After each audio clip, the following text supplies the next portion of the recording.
Ассалому алейкум дӯстон, хуш омадед ба шабакаи мо. Сардори UFC Дана Вайт оиди мероси падари Ҳабиб ва сабаби аз ҷангҳо рафтани Ҳабиб Нурмагомедов фикрҳои худро баён кард.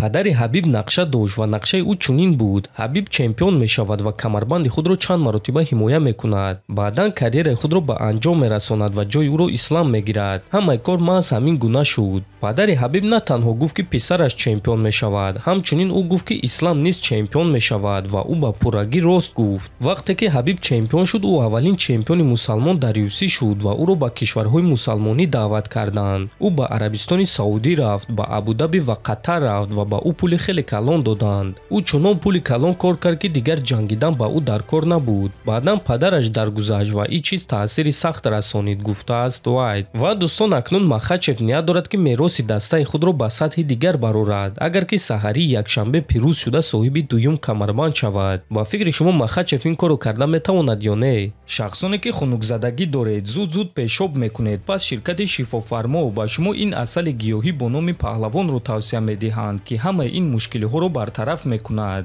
Ҳамчунин ин асал тестостерони шуморо баланд карда гардиши хунро хуб мекунад ва аз ҳама муҳим, ин асал танҳо аз гиёҳҳои табиӣ тайёр шудааст ва дар таркибаш ягон гуна химикат надорад. Барои заказ кардани ин асал ё барои маълумоти бештар ба рақамҳои дар рӯи экран буда занг занед ва мутахассисони ширкати Шифофармо дар ҳамаи саволҳои шумо ҷавоб дода, ин асалро ба ҳама шаҳрҳои Русия ва Тоҷикистон доставка мекунанд.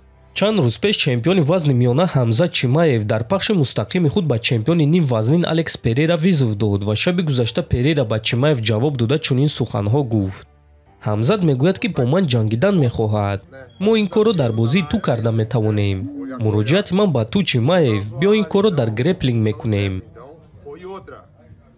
Мо ҳатто ин корро дар турнири UFC ҷуҷитсо карда метавонем ва барои ман фарқ надорад ки чӣ қадар пул кор мекунем.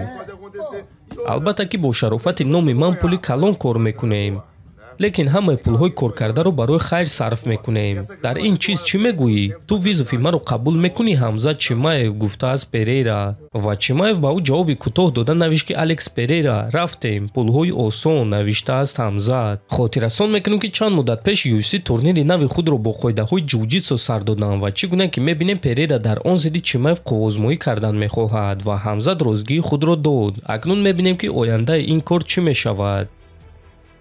Чанд соат пеш рақиби Нурулло Алиев Шемрок варзигари тоҷикро пас зада гуфт ки ӯро нафасгир мекунад. Биёед суханҳои Шемро гӯш мекунем.